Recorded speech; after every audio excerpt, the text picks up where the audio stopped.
ಯಾಕೆ ನಾವು ದ್ವೇಷ ಭಾಷಣ ತಡೆ ವಿಧೇಯಕದ ಬಗ್ಗೆ ಮಾತನಾಡ್ತಾ ಇದ್ವಿ. ರಾಜ್ಯಪಾಲರು ಅದನ್ನ ರಾಷ್ಟ್ರಪತಿಗಳ ಅಂಗಳಕ್ಕೆ ಕಳಿಸಿದ್ದಾರೆ ಅಂತ ನಾನು ನಾಗರಾಜ್ ಯಾದವ್ರನ್ನ ರಾಷ್ಟ್ರಪತಿಗಳು ಎತ್ತಿರುವಂತಹ ಆಕ್ಷೇಪದ ಬಗ್ಗೆ ಕೇಳ್ತಾ ಹೋಗ್ಬೇಕು.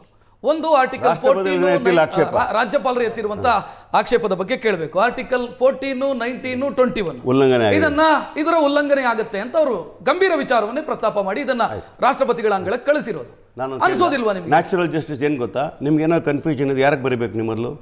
As the clarification state government. You never ask me. ನೀವು ಕ್ಲಾರಿಫಿಕೇಶನ್ ಸರ್, ಇವ್ರಿಗೆ ಬೇಕು ಅನ್ನಂಗೆ ಪ್ಯಾರಾಗಳನ್ನ ಬರ್ದಿಟ್ಬಿಟ್ಟು ಸರ್ ಇಲ್ಲ ರಾಜ್ಯಪಾಲರನ್ನ ಇವತ್ತು ಯಾವ ರೀತಿ ದುರುಪಯೋಗ ಅವ್ರಿಗೆ ಮುಜುಗರ ತರಲಿಕ್ಕೆ ತಮಿಳುನಾಡಲ್ಲಿ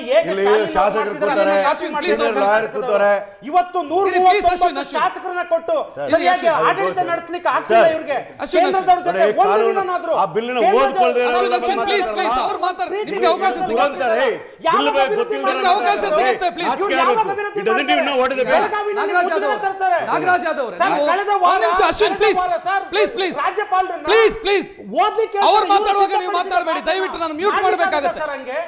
ಬೇಕಾಗುತ್ತೆ sir. he doesn't understand what is law. Yadav, he doesn't know what act we have got it. He doesn't understand what is BNS. He doesn't understand what is IPC. ಎಲ್ಲ ಸಣ್ಣ ಮಕ್ಕಳನ್ನ ಕೂರಿಸ್ಕೊಂಡು ಮಾತಾಡ್ತಿರಲ್ರಿ. he doesn't understand. ರಾಜ್ಯಪಾಲರು ಜನರು ಅವರ ಕಡೆ ಅಶ್ವಿನ್ ಒಂದು ನಿಮಿಷ. ಇದು ನಮ್ಮ ಪ್ಲಾಟ್ಫಾರ್ಮ್ ಅಲ್ಲ. ನಾನು ಹೋಗ್ತೀನಿ. This is not my platform to talk with immature people. ಸುಮ್ಮನೆ ಮಾತಾಡ್ತೀವಿ. ಪ್ಲೀಸ್ ನಿಮಗೆ ಅವಕಾಶ ಸಿಗುತ್ತೆ ಅಶ್ವಿನ್. ಪ್ಲೀಸ್ ದಯವಿಟ್ಟು ನೀವು ಸರಿಯಾದ ಆಡಳಿತ ತಗೊಂಡು ಬರೋದು ಕಲಿಸಿ. ಪ್ಲೀಸ್ ನಿಮಗೆ ಅವಕಾಶ ಸಿಗುತ್ತೆ Ashwin.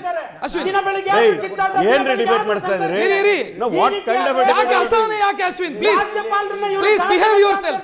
Please please please Nagaraj no ಇರಿ ಪ್ಲೀಸ್ ಇರಿ ಪ್ಲೀಸ್. ಬೆಳಗಾವಿ ಅಶ್ವಿನ್ ಈ ರೀತಿ ಆದ್ರೆ ಚರ್ಚೆ ನಡೆಸೋದಕ್ಕಾಗಲ್ಲ. ಪ್ಲೀಸ್ ಪ್ಲೀಸ್ ನಿಮ್ಮ ಸಮಯ ಇದ್ದಾಗ ಮಾತಾಡಿ. ನಾನು ಆಕ್ಷೇಪ ವ್ಯಕ್ತಪಡಿಸ್ತೇನೆ. ಒಂದು ಡಿಬೇಟ್ ಮಾಡಬೇಕಾದ್ರೆ ನೀವು ಹಾದಿ ಬೀದಿಯಲ್ಲಿ ಮಾತಾಡ ಒಬ್ಬ ಸೀನಿಯರ್ ಲಾಯರ್ನ ಇಟ್ಕೊಂಡು ಶಾಸಕರನ್ನು ಮಾತಾಡಿದ್ರೆ this is nonsense, ridiculous, immature. ದಲಿತರಲ್ಲ ಈ ಜೆಡಿಎಸ್ಗೆ ಯಾವುದೇ ನೈತಿಕತೆ ಇಲ್ಲ ಮಾತಾಡಲಿಕ್ಕೆ. ನಾನು ಅವರನ್ನ ಮಾತಾಡಕ್ ಬಿಡಲ್ಲ. ಅವ್ರ ಕಾನೂನಲ್ಲಿ 2 ಪಾಯಿಂಟ್ ಹೇಳಿ ಕೇಳ್ರಿ. ಆ ಕಾನೂನಲ್ಲಿ 2 ಪಾಯಿಂಟ್ ಹೇಳಿ ನಾವು ಯಾವ ಸೆಕ್ಷನ್ ದಯವಿಟ್ಟು ನನ್ನನ್ನ ಮ್ಯೂಟ್ ಮಾಡಿಸೋ ಹಂತಕ್ಕೆ ತೆಗೆದುಕೊಂಡು ಹೋಗಬೇಕು. ನನ್ನ ಅತಿಥಿಗಳ ಮೇಲೆ ನನಗೆ ಗೌರವ ಇದೆ. ದಯವಿಟ್ಟು ಮ್ಯೂಟ್ ಮಾಡಬೇಕಾಗುತ್ತೆ. ನಾನು ನನ್ನ ಟೀಮಿಗೆ ಹೇಳಿ ಮ್ಯೂಟ್ ಮಾಡಿಸ್ತೀನಿ.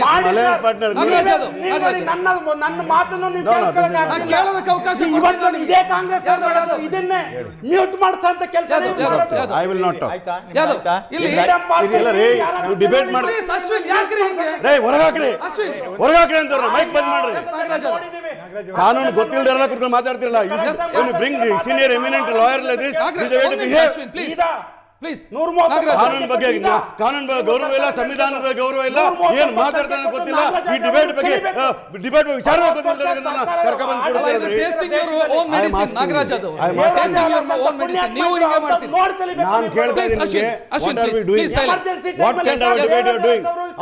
ಅವ್ರ ಹೆಸರು ನಾಗರಾಜ. ನಿಮ್ಮ ಹೆಸರು ನಾಗರಾಜ್ ಯಾದವ್ ಅಲ್ಲ ಅಶ್ವಿನ್. ಅಷ್ಟು ಪರಿಜ್ಞಾನ ಇಲ್ಲದಿರಲ್ಲ ಕೊಟ್ಕೊಂಡಿದ್ದಾರೆ. ಯಾರ ಹೆಸರು ಕರೆದರೆ ಯಾರ ಹೆಸರು ಕರೆ ಹೇಳಲಿಕ್ಕೆ ಗೊತ್ತಿಲ್ಲದೆ ಇರೋರು ಏನ್ ಮಾತಾಡ್ತಾರೆ? ಈ ಕಾನೂನು ಯಾವ ತಂದಿದೀವಿ ಅಂತ ಪರಿಜ್ಞಾನ ಇಲ್ಲದಿರತಕ್ಕಂಥ ಮಾತಾಡ್ತಿರಲ್ರಿ. ಹೆಲ್ತಿ ಡಿಸ್ಕಷನ್ ಆಗಲಿ Ashwin please. I am walking out. Yes Nagraj Yadav. If you don't have a control over a panel, 1 minute. You don't have a control over a panel. Please, Ashwin. You call people who don't know what is law. I will not sit with the illiterate people. I will not sit with the immature people. I will not sit with the people who don't know what is law. ಕಾನೂನಿನ ಪರಿಜ್ಞಾನವೇ ಇಲ್ಲದಿರತಕ್ಕಂಥ ಜೊತೆ ಮಾತಾಡ್ತಕ್ಕಂಥ ನನಗೆ ಅಸಹ್ಯ ಅನಿಸ್ತದೆ. ಆಯ್ತು, ನೀವು ಮಾಡೋದೆಲ್ಲ ನಾವು ಕೇಳ್ಕೊಂಡು ಸುಮ್ಮನೆ ಕೂರ್ಬೇಕಾ? ರಾಜ್ಯದ ಜನರು ರಾಜ್ಯಪಾಲರು ಎತ್ತಿರುವಂತಹ ಆಕ್ಷೇಪಗಳು ಗಂಭೀರವಾದಂತಹ ಆಕ್ಷೇಪ. ಅವಕಾಶ ಕೊಡಿ. ಇಲ್ಲಿ ಕೇಳಿ, ನಾವು ಈಗಾಗಲೇ ಹೇಳಿದಾಗೆ ಮಾಧ್ಯಮದ ಮಧ್ಯೆ ಇದ್ದೇವೆ. ನಮ್ಮನ್ನ ಜನರು ಪರಿಶೀಲನೆ ಮಾಡ್ತಾರೆ. ಕೇಳ್ಕೊಂಡು ಬಂದಿದ್ದೀವಿ. ಹಾಗಂದ್ಬಿಟ್ಟು ನಾವು ನಾಗರಾಜ್ ಇಲ್ಲಿ ಕೇಳಿ ಒಂದು ನಿಮಿಷ ಏನ್ ಮಾಡ್ತಿದ್ದಾರೆ. ಒಂದು ನಿಮಿಷ ಹೇಳೋದನ್ನ ಕೇಳಿ. ಮತ್ತೆ ಪುನಃ ನೋಡಿ ಮಧ್ಯದಲ್ಲಿ ಮಾತಾಡಿದ್ರೆ ದಯವಿಟ್ಟು ಇದು ಮಾಧ್ಯಮದ ಮಧ್ಯೆ ನಮ್ಮ ಘನತೆಯನ್ನು ನಾವು ತೋರಿಸ್ಕೊಳ್ಬೇಕು. ಇಲ್ಲ ಇದನ್ನ ಈ ಕಾನೂನ ತರುವ ಒಳಗಡೆ ಈಗ ನಡೀತಾ ಇದ್ರೆ ಕಾನೂನು ತಂದ ಕಾಲದಲ್ಲಿ ಇನ್ನೇನಾಗ್ತದೆ ವಿಚಾರ ಬೇರೆ. ಅದು ನೋಡಿ ನೋಡಿ ನಿಮ್ಮನ್ನ ಕರೆದಾಗ ಮಾತಾಡ್ರಿ, ಕರೆದಾಗ ಮಾತಾಡಿ. ನಾವು ಕರೆಕ್ಟ್ ಆಗಿ ಅದೇ ಹೇಳ್ತಿರೋದು. ನಿಮ್ಮ ಸಮಯ ಸಿಕ್ಕಾಗ ಮಾತಾಡಿ, ಭಯ ಆಗುತ್ತೆ. ಸಮಯ ಸಿಕ್ಕಾಗ ಮಾತಾಡಿ. ಭಯ ಆಗುತ್ತೆ, ಹಿಂದುಳಿದ ವರ್ಗಕ್ಕೆ ಭಯ ಆಗುತ್ತೆ, ಅಲ್ಪಸಂಖ್ಯಾತ ಪ್ಲಾಟ್ಫಾರ್ಮ್ ಯಾಕೆ ಈ ರೀತಿ ಆಡ್ತಿದ್ದೀರಿ ಅಂತ ನಂಗೆ ಅರ್ಥ ಆಗ್ತಾ ಇಲ್ಲ. ಕಾನೂನು ರಚನೆ ಮಾಡೋ ಶಾಸಕರಿದ್ದೀವಿ, ಕಾನೂನಿನ ಬಗ್ಗೆ ಅಡ್ವೊಕೇಟ್ ಮಾಡತಕ್ಕಂಥ ಸೀನಿಯರ್ ಒಂದು ಡೆಕೋರಂ ಮೇಂಟೈನ್ ಮಾಡಿ.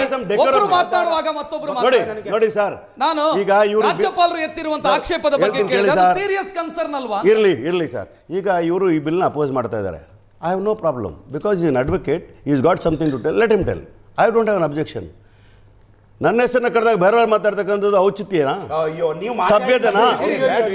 ಸರ್, ಪ್ರಳಯ ಮಾತಾಡಿ.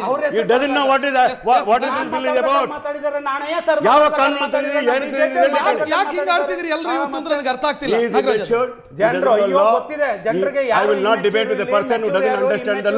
ನೀವು ನನ್ನ ಪ್ರಶ್ನೆಗೆ ಉತ್ತರ ಕೊಡಿ. ಆಕ್ಷೇಪ ನೀವು ಕಂಟ್ರೋಲ್ ಇಡಿ ನಿಮ್ಮ panel. You tell your people to shut his mouth. ಒಂದು ನಿಮಿಷ ಮಾತಾಡಿ. ಸೀರಿಯಸ್ ಆದಂತ ಕನ್ಸರ್ನ್ ಹೌದಾ ಅಲ್ವಾ? ಗವರ್ನರ್ ಅವರು ಸೀರಿಯಸ್ ಆಗಿ ಕನ್ಸರ್ನ್ ರೇಸ್ ಮಾಡಲಿಕ್ಕೆ ಅವ್ರ ಜವಾಬ್ದಾರಿತ್ವಾಗಿರ್ತಕ್ಕಂಥ ಸ್ಥಾನ ಘನತೆವೇದ ರಾಜ್ಯಪಾಲರು, custodian of the constitution, is got all the right to make his comment. I have nothing to insult the governor because I have great respect for constitution and the governor. ಹಾಗಾಗಿ ನಾನು ರಾಜ್ಯಪಾಲರು ಅವ್ರಿಗೇನಾದರೂ ಕೂಡ ಆಕ್ಷೇಪಗಳಿದ್ದರೆ, ಅವ್ರಿಗೇನಾದರೂ ಕೂಡ ಸಂದೇಹಗಳಿದ್ದರೆ, ಅವ್ರಿಗೇನಾದ್ರು ಅನುಮಾನಗಳಿದ್ದರೆ ದರ ಫಸ್ಟ್ ಪ್ಲಾಟ್ಫಾರ್ಮ್ ಇರತಕ್ಕಂಥದ್ದು ರಾಜ್ಯ ಸರ್ಕಾರ ಯಾವ ಬಿಲ್ನ ಕಳಿಸಿದೆಯೋ ಅದರ ಕ್ಲಾರಿಟಿ ಕೇಳ್ತಕ್ಕಂಥದ್ದು. ಅದಕ್ಕೆ ಕಾನೂನು ಸಚಿವರು, ಗೃಹ ಸಚಿವರ ಕರೆದುಕೊಂಡು ಮಾತಾಡ್ತಕ್ಕಂಥ ಪವರ್ ಇದ್ರೆ ಗವರ್ನರ್ ಮಾತ್ರ ಇದೆ. ಪ್ರಶ್ನೆ ಇದೆ, ಅದಕ್ಕೆ ಸೇರಿಸಿ ಉತ್ತರ ಕೊಡಿ. ಬಿಜೆಪಿ ಸರ್ಕಾರ ಇದ್ದಾಗ ಗೋಹತ್ಯೆ ನಿಷೇಧ ಕಾಯ್ದೆಯನ್ನ ಜಾರಿಗೆ ತಂತು. ಆಗ ಹಂಸರಾಜ್ ಭಾರದ್ವಾಜ್ ರಾಜ್ಯಪಾಲರಾಗಿದ್ದರು. ಅವ್ರು ನೇರವಾಗಿ ರಾಷ್ಟ್ರಪತಿಗಳ ಬಳಿ ಕಳಿಸ್ಕೊಟ್ರು. ಹಾಗೇನು ಕ್ಲಾರಿಫಿಕೇಶನ್ ಕೇಳಿದ್ರೆ ನೇರವಾಗಿ ರಾಷ್ಟ್ರಪತಿಗಳ ಬಳಿ ಕಳಿಸ್ಕೊಟ್ರು. ಇರ್ಬೋದು. ಈಗ ವಿಚಾರಗಳು ಬಂದಾಗ ಗೋಹತ್ಯೆ ವಿಚಾರ ಇರ್ಬೋದು ಮತ್ತು ದ್ವೇಷ ಭಾಷಣ ವಿಚಾರಗಳಿರ್ಬೋದು, ಅವರೇನೋ ಮಾಡಿದ್ರೆ ಅಂತ ಅದನ್ನೇ ನೀನು ಪರಿಪಾಲನೆ ಮಾಡಬೇಕು ಅನ್ನೋದಲ್ಲ. ನಾನು ಇವತ್ತು ಕೂತ್ಕೊಂಡು ನಿಮ್ಮನ್ನ ಕೇಳ್ತಾ ಇರ್ತಕ್ಕಂಥದ್ದು, ಅವ್ರು ಹಿಂಗೆ ನಡ್ಕೊಂಡ್ರೆ ಹಂಗೆ ನಾನು ನಡ್ಕೊಳ್ತೀನಿ. ನಾಳೆ ಬೆಳಗ್ಗೆ ನವೀನೇನೋ ಕೆಟ್ಟದ್ದು ಮಾಡಿದ್ರೆ ನಾನು ಮಾಡಬೇಕು ಅನ್ನೋ ಕಾನೂನು ಅಲ್ಲ, ನಾನು ಕೆಟ್ಟದ್ದು ಮಾಡಿದ್ರೆ ಅವ್ರು ಮಾಡಬೇಕಂತ ಕಾನೂನು ಅಲ್ಲ. ಮಾಡಿರ್ತಕ್ಕಂಥದ್ದು ಮತ್ತೆ ಇನ್ನೊಂದ್ಸಲ ರಿಪೀಟ್ ಆಗಬಾರ್ದಕ್ಕಂಥ ವಿವೇಚನೆ ಇರ್ತಬೇಕಾಗಿರ್ತಕ್ಕಂಥದ್ದು ನಮ್ಮ ಸಮಾಜದಲ್ಲಿ ಅಪೇಕ್ಷೆ ಇರ್ತಕ್ಕಂಥದ್ದು. ಗವರ್ನರ್ಗೆ ನಾವು ಯಾರು ಬುದ್ಧಿ ಹೇಳೋಷ್ಟು ದೊಡ್ಡವರು ಅಲ್ಲ, ನಾವು ಯಾರು ಕೂಡ ಅವ್ರಿಗೆ ಡೈರೆಕ್ಷನ್ ಕೊಡೋಕ್ಕೂ ಸಾಧ್ಯ ಇಲ್ಲ. ಆದರೆ ಅವ್ರು ಡೈರೆಕ್ಷನ್ ಕೊಡ್ಬೋದು. ಲಾ ಮಿನಿಸ್ಟರ್ ಮತ್ತು ಹೋಮ್ ಮಿನಿಸ್ಟರ್ನ ಕರೆದು ಕೇಳ್ತಕ್ಕಂಥ ಕ್ಲಾರಿಫಿಕೇಶನ್ ಕೇಳಿಬಿಟ್ಟು ಅವ್ರ ಕ್ಲಾರಿಫಿಕೇಶನ್ ಸ್ಯಾಟಿಸ್ಫೈ ಆಗಲಿಲ್ಲ ಅಂತಂದರೆ ಈ ಕೂಡ rejected the bill here itself. But what ಈ ಡಿಡ್ ಯು ನೋ, ಇದರಲ್ಲಿ 28 ಪಾಯಿಂಟ್ಗಳನ್ನು ಹಾಕಿ ನೇರ ರಾಜ್ಯಪಾಲರಿಗೆ ಕಳಿಸ್ತಾರೆ, ಅವರ ಸಹಮತನ ಕೇಳಲಿಕ್ಕೋಸ್ಕರ ಕಳಿಸ್ತಾರೆ. ಅದು ಕೂಡ ಕಾನೂನಲ್ಲಿ ಇರ್ತಕ್ಕಂಥ ಚೌಕಟ್ಟಿನಲ್ಲಿ ಇರ್ತಕ್ಕಂಥ, ನಾನು ಹೇಳ್ತೀನಿ ಚೌಕಟ್ಟಿನಲ್ಲಿ ಇರ್ತಕ್ಕಂಥ ಹೇಳ್ತೀನಿ, ಅವ್ರಿಗಿರ್ತಕ್ಕಂಥ ಅಧಿಕಾರವನ್ನು ಉಪಯೋಗಿಸ್ಕೊಂಡು ಆರ್ಟಿಕಲ್ 200, 201 ಯೂಸ್ ಮಾಡಿಕೊಂಡು ಅವರು ಗವರ್ನರ್ ಕಳಿಸ್ತಾರೆ. ಗವರ್ನರ್ ಅದಕ್ಕೆ ಅಸೆಂಟ್ ಕೊಡ್ಬೋದು. ಗವರ್ನರ್ ಕ್ಲಾರಿಫಿಕೇಶನ್ ಕೇಳಿದ್ರೆ ನಾವು ಕ್ಲಾರಿಫಿಕೇಶನ್ ಕೊಡಲಿಕ್ಕೆ ತಯಾರಿದ್ದೇವೆ.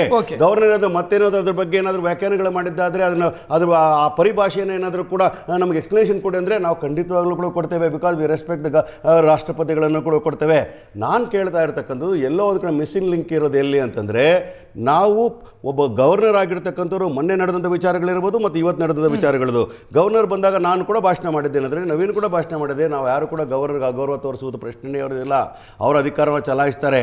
ಆದರೆ ಆರ್ಟಿಕಲ್ 176 ಪ್ರಕಾರ ಇವಾಗ suppose to read didn't read, ಅದು ನಮ್ಮ ಆಕ್ಷೇಪ ಆಗಿತ್ತೆ ಹೊರತು ಅಗೌರವ ಅಲ್ಲ ಅಂತ ಹೇಳ್ತೀವಿ. ಇಲ್ಲೂ ಕೂಡ ಹೇಳ್ತಕ್ಕಂಥ ನಮ್ಮ ಏನಂತಂದರೆ, ನಿಮ್ಗೆ ಬೇಕಾದ್ರೆ ಕ್ಲಾರಿಫಿಕೇಶನ್ ಕೊಡಲಿಕ್ಕೆ ಡಿನೈ ಮಾಡಿದಾಗ you can take what you want ಅಂತ ಹೇಳ್ತೀವಿ. ಆದರೆ ವಿಚಾರ ನಾವು ತಂದಿರ್ತಕ್ಕಂಥದ್ದು BNS ಅಲ್ಲಿ ಇರ್ತಕ್ಕ ನೀವು ಹೇಳಿದ್ರಲ್ಲ, ಈಗ BNS ಅಲ್ಲಿ ಇರ್ತಕ್ಕಂಥ 196 299 ಇರ್ಬೋದು, 356 ಇರ್ಬೋದು. ಅದು ಮೊದಲು IPC ಅಲ್ಲಿ ಇರ್ತಕ್ಕಂಥ ವಿಚಾರಗಳು 153 ಇರ್ಬೋದು, 295 ಇರ್ಬೋದು, 505. ಬಿಕಾಸ್ ನಾನು ಎಲ್ಲ ಕಾನೂನುಗಳು ವಿಶ್ಲೇಷಣೆ ಮಾಡ್ಕೊಂಡು ಬಂದಿರತಕ್ಕಂಥವನು ಮತ್ತು ಕರ್ನಾಟಕದಲ್ಲಿ 4 ವರ್ಷಗಳಿಂದ ಎಷ್ಟು ಕೇಸುಗಳಾಗಿಂದ ಪಟ್ಟಿನ ತಂದಿರತಕ್ಕಂಥವನು. ಕೆಲವು ಕಡೆಗಳು ಏನಾಗಿದೆ ಅಂದರೆ, ಕೆಲವು ಭಾಷಣಗಳು ಮಾಡಿದಾಗ ಅದು ಕೋಮು ಗಲಗಳು ಆಗದೆ ಇರ್ಬೋದು, ಆದರೆ ಅಶಾಂತಿನ ಮೂಡಿಸ್ತಕ್ಕಂಥ ಲಾ ಅಂಡ್ ಆರ್ಡರ್ ಪ್ರಶ್ನೆ ಮಾಡ್ತಕ್ಕಂಥ ವಿಚಾರಗಳು ಬಂದಾಗ ಅದು 30 ಸೆಕೆಂಡ್ ಸೀಮಿತವಾಗಿ ಮಾತಾಡಿ. ಅದನ್ನ ಹೇಳ್ತೀನಿ. ಹಾಗಾಗಿ ರಾಜ್ಯ 30 ಸೆಕೆಂಡ್ ಮುಗಿಸ್ತೀನಿ. ಈಗ ನಾಣೆ ಹೆಸರನ್ನ ಕೇಳಿದಾಗ ಬಿಡಿ, ಪರ್ಮಿಷನ್ ಕೇಳ್ತೀನಿ. ಮುಗಿಸಿ ಕೈ ಹಿಡ್ಕೊಂಡು ಸೌಜನ್ಯತೆ ಅವ್ರಿಗೂ ಇರ್ಬೇಕಲ್ವಾ? ಕೈ ಹಿಡ್ಕೊಂಡು ಕೇಳ್ತಾ ಇದ್ದೀನಿ. ಫುಟ್ಪಾತ್ ಅಲ್ಲಿ ಮಾತಾಡಲ್ಲ,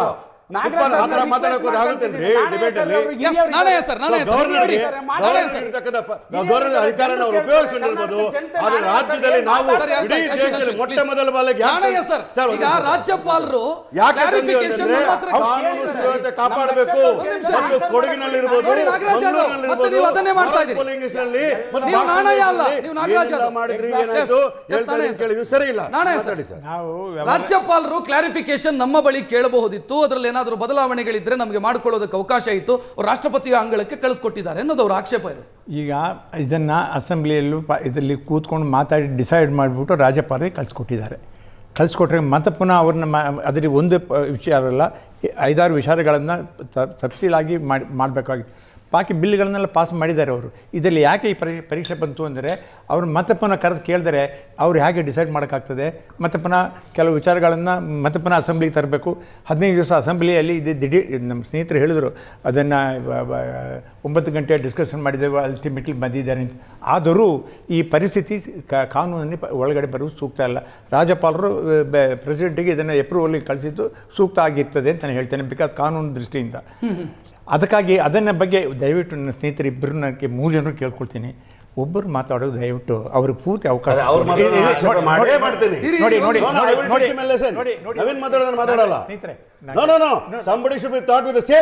ಮತ್ತೆ ಅದನ್ನೇ ರಿಪೀಟ್ ಮಾಡಬೇಡಿ. ನಾನು ಬೇರೆ ಮಾತಾಡೋಣ.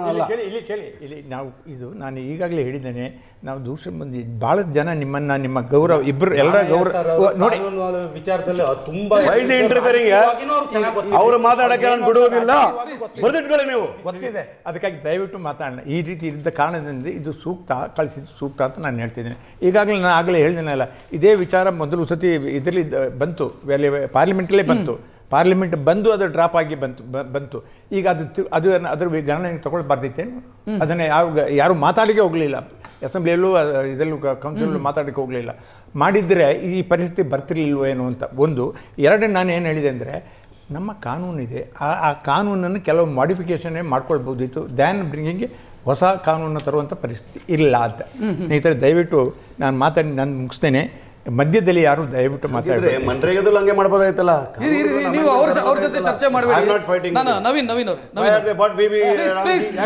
ನಾಗರಾಜ್ ಯಾದವ್ ನಾಗರಾಜ್ ಯಾದವ್ ಅವರಿಗೆ ಇರುವಂತಹ ಆಕ್ಷೇಪ, ವಿಧಾನಸಭೆ ವಿಧಾನ ಪರಿಷತ್ತಲ್ಲಿ ಅದನ್ನು ತಡೆಯೋದಕ್ಕಾಗಲಿಲ್ಲ, ರಾಜಭವನವನ್ನು ಬಳಸಿ ಅಥವಾ ಲೋಕಭವನವನ್ನು ಬಳಸಿ ಅದನ್ನು ತಡೆಯುವ ಪ್ರಯತ್ನಗಳಾಗಿದೆ ಅಂತ. ನೋಡಿ, ರಾಜ್ಯಪಾಲರು ಈ ಬಿಲ್ಲಿನ ಬಗ್ಗೆ ಸರಿಯಾದ ಕ್ರಮ, ರಾಷ್ಟ್ರಪತಿಗಳ ಸಲಹೆ ಮತ್ತು ಅವರಿಂದ ಮಾರ್ಗದರ್ಶನ ಪಡೆಯುವಂಥದ್ದಕ್ಕೆ ಯಾಕೆ ಮುಂದಾಗಿದ್ದಾರೆ ಅಂತಂದರೆ, ತಮಗೆ ಗೊತ್ತಿದೆ, ಇತ್ತೀಚೆಗೆ ಸುಪ್ರೀಂ ಕೋರ್ಟ್ನಿಂದ ಒಂದು ನಿರ್ದೇಶನ ಬಂತು, ರಾಜ್ಯಪಾಲರ ಹತ್ರ ಬಿಲ್ಗಳು ಹೋದಂಥದ್ದು ಸಮಯಕ್ಕೆ ಸರಿಯಾಗಿ ಅದು ಸಹಿಗಳಾಗಿ ವಾಪಸ್ ಹೋಗಬೇಕು. ಯಾವ ಬಿಲ್ಲಲ್ಲಿ ಈಗಾಗಲೇ ಇರುವಂಥ ಪ್ರಾವಿಷನನ್ನೇ ಚಾಲೆಂಜ್ ಮಾಡುವಂಥ ಬಿಲ್ಗಳನ್ನು ತರ್ತಾರೆ. ಇದು ಕರ್ನಾಟಕ ಇಸ್ ಎ ಸ್ಯಾಂಪಲ್. ಈ ಥರದ್ದು ಇನ್ನೂ ಅನೇಕ ರಾಜ್ಯಗಳು ತಮಗೆ ಬೇಕಾದಂಥ ಪ್ರಾವಿಷನ್ಗಳನ್ನ ಮಾಡ್ಕೊಂಡು ಬಿಲ್ಗಳು ತರಕ್ಕೆ ಸ್ಟಾರ್ಟ್ ಮಾಡಿದ್ರೆ, ಕೇಂದ್ರದಲ್ಲಿ ಸಂವಿಧಾನ ಅಂತ ಯಾಕೆ, ರಾಷ್ಟ್ರ ಮಟ್ಟದಲ್ಲಿ ಸಂವಿಧಾನ ಅಂತ ಯಾಕೆ ಬೇಕು? ಈಗಾಗಲೇ ಇರೋಂಥದ್ದು.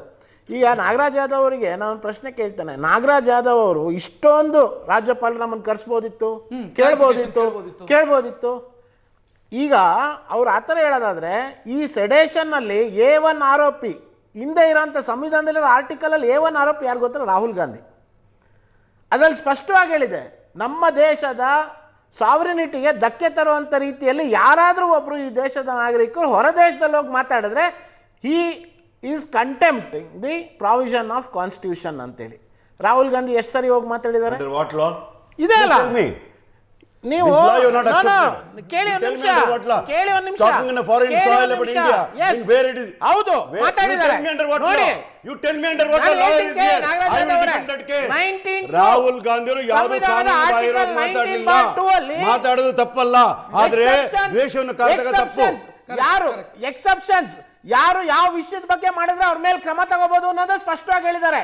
ಭಾರತದ ಬಗ್ಗೆ ಅಗೌರವದ ರೀತಿಯಲ್ಲಿ ವಿದೇಶಿ ನೆಲೆಗಳಲ್ಲಿ ಮಾತಾಡುವಂಥದ್ದು, ನಮ್ಮ ದೇಶದ ಘನತೆಗೆ ಧಕ್ಕೆ ತರುವಂಥ ರೀತಿಯಲ್ಲಿ ಸಂಬಂಧಗಳನ್ನು ಇಟ್ಕೊಳ್ಳುವಂಥದ್ದು ಎಲ್ಲವನ್ನೂ ಕೂಡ ಈ ಪರಿಭಾಷೆಯಿಂದ ಹೊರಗಿಟ್ಟು ಅವ್ರ ಮೇಲೆ ಕ್ರಮ ತಗೋಬಹುದು ಅಂತ ಇದೆ. Rahul Gandhi is a fit case for action against this. ಆದರೂ ಮಾಡಲಿಲ್ಲ. ಯಾಕೆ? ಬಿಕಾಸ್ ಈ ಕಾನೂನನ್ನು ದುರ್ಬಳಕೆ ಮಾಡ್ಕೋಬಾರ್ದು. ಇಡೀ ದೇಶದಲ್ಲಿ ಈ ತರ ನೂರಾರು ಆಗ್ಲೇ ಹೈಕೋರ್ಟ್ಗಳಲ್ಲಿ ಸುಪ್ರೀಂ ಕೋರ್ಟ್ಗಳಲ್ಲಿ ಜಡ್ಜ್ಮೆಂಟ್ ಬಂದಿದೆ, ಬಹಳ ಪ್ರಮುಖವಾದಂತ ಜಡ್ಜ್ಮೆಂಟ್ಗಳು ಬಂದಿದೆ. ಯಾವುದನ್ನ ನಾವು ಪರಿಗಣನೆ ಮಾಡಬೇಕು, ಯಾವುದನ್ನ ಬಿಡಬೇಕು ಅಂತ. ಇವರು ವಿಶೇಷವಾಗಿ ಕರ್ನಾಟಕದಲ್ಲಿ ಮಾಡ್ತಾ ಇರೋಂಥದ್ದು ಏನು ಅಂತಂದ್ರೆ, ಇವರ ಸರ್ಕಾರ ತಪ್ಪು ಅಂತ ಹೇಳಂಗಿಲ್ಲ, ಚಳವಳಿಗಾರರು ಹೋರಾಟ ಮಾಡಂಗಿಲ್ಲ, ಯಾವುದನ್ನು ಕೂಡ ಸರ್ಕಾರ ಟೀಕೆ ಮಾಡಂಗಿಲ್ಲ, ಯಾವ ಧಾರ್ಮಿಕವಾದಂತ ವಿಷಯಗಳು ಮನ್ನಣೆ ಮಾಡಂಗಿಲ್ಲ, ಎಲ್ಲವೂ ಕೂಡ ಇವ್ರು ತಪ್ಪು ಅಂತ ಮಾಡ್ತಾರೆ. ಸೋಷಿಯಲ್ ಮೀಡಿಯಾದಲ್ಲಿ ಇರುವಂತ ವಿಷಯಕ್ಕೂ ಕೂಡ ಇವರು ನಾನ್ ಬೇಲೆಬಲ್ ಕೇಸನ್ನ ಮಾಡ್ತಾರೆ. ಇದು ನಿಜವಾದಂತ ದ್ವೇಷ ಭಾಷಣ. ಇವ್ರು ಆಕ್ಚುಲಿ ದ್ವೇಷ ಭಾಷಣವನ್ನ ಮಾಡ್ಬೇಕಾಗಿರೋದು ಇವರ ಸ್ವಪಕ್ಷದವ್ರ ಮೇಲೆ ತರಬೇಕಾಗಿತ್ತು ಅದನ್ನ. Rakshith, I would like to answer Naveen. ಈ ಬಿಲ್ ಅಲ್ಲಿ ನೋಡಿ ಒಂದು ನಿಮಿಷ, ನಾವು will not allow JDS to speak. ನನ್ನ ಸಮಯ ತಗೊಂಡಾಗ ನನ್ನ ಮಾತಿಗೆ ಭಯ ಪಡ್ತಿದ್ದಾರೆ. ಎಲ್ಲಿ ಜೆಡಿಎಸ್ ನ ವಕ್ತಾರ ನನ್ನ ಶಾಸಕನು ಅಲ್ಲ, ಗ್ರಾಮ ಪಂಚಾಯತಿ ಸದಸ್ಯನು ಆಶಯಗಳ ನನ್ನ ಪ್ರಶ್ನೆಗೆ ಭಯ ಪಡ್ತಿದ್ದಾರೆ. ದ್ವೇಷವನ್ನು ಮಾಡಕ್ಕಿಲ್ಲ, ಚಿಲ್ಲರೆ ನಾಗರಾಜ್ ಯಾದವ್ ಅವರು ಚಪ್ಪಾಳೆ ತಟ್ಟಬೇಕು. ಯಾಕಂದ್ರೆ ಅಂಡರ್ಸ್ಟ್ಯಾಂಡ್ ಅಲ್ಲ. ಹೇಳಿ ಕೇಳಿ, ಈಗಲೇ ಹಿಡಿದಾಗ ಯಾವ ಕಾನೂನಲ್ಲಿ ಹೇಳಿ ಕೇಳಿ ನೀವು ಅತಿಥಿ, ಅಶ್ವಿನ್ ಅತಿಥಿ. ನಾನು ನನ್ನ ಸಮಯವನ್ನು ಕಿತ್ಕೊಂಡಾಗ ನವೀನ್ ಅವರೇ, ಕ್ರಿಟಿಸಿಸಂ ಬಗ್ಗೆ ನಾವು ಹೇಳಿಲ್ಲ. ಕ್ರಿಟಿಸಿಸಂ ಮಾಡಿ ಅಧಿಕಾರ ಇದೆ, ಅದು ದ್ವೇಷ ಭಾಷಣ ಮಾಡ್ಲಿಕ್ಕೆ ಅಧಿಕಾರ ಇಲ್ಲ, ದೇಶದಲ್ಲಿ ಹೊಡಿಲಿಕ್ಕೆ ಅಧಿಕಾರ ಇಲ್ಲ. ಅದು ಕೂಡ ದ್ವೇಷ ಭಾಷಣವೇ, ಕಾನೂನಿನಲ್ಲಿ ಅದು ಕೂಡ ದ್ವೇಷ ಭಾಷಣವೇ. ನಿಮಗೆ ಬೇಕಾದ ದ್ವೇಷ ಭಾಷಣ, ನಿಮಗೆ ಬೇಕಾದ ದ್ವೇಷ ಭಾಷಣ ಪ್ರಜಾತಂತ್ರ ವ್ಯವಸ್ಥೆಯಲ್ಲಿ ಕಾನೂನಿನಲ್ಲಿ ಅವಕಾಶ ಇದೆ. ಆದ್ರೆ ಯಾವುದೇ ಕಾರಣಕ್ಕೂ ಕೂಡ ಸಮಾಜವನ್ನ ಜಾತಿಯ ಹೆಸರಲ್ಲಿ, ಧರ್ಮದ ಹೆಸರಲ್ಲಿ, ಮಾಡ್ಲಿಕ್ಕೆ ಪಕ್ಕದಲ್ಲಿ ನಾಳೆ You should understand. I will not allow him to speak. ಯಾವ ಕಾನೂನು ಮಾತಾಡ್ತಾರೆ? What he is talking? What right he is got to speak? Let him tell. Nagaraj Yadav ಅವರ ಯಾವ what he is talking? Tell me.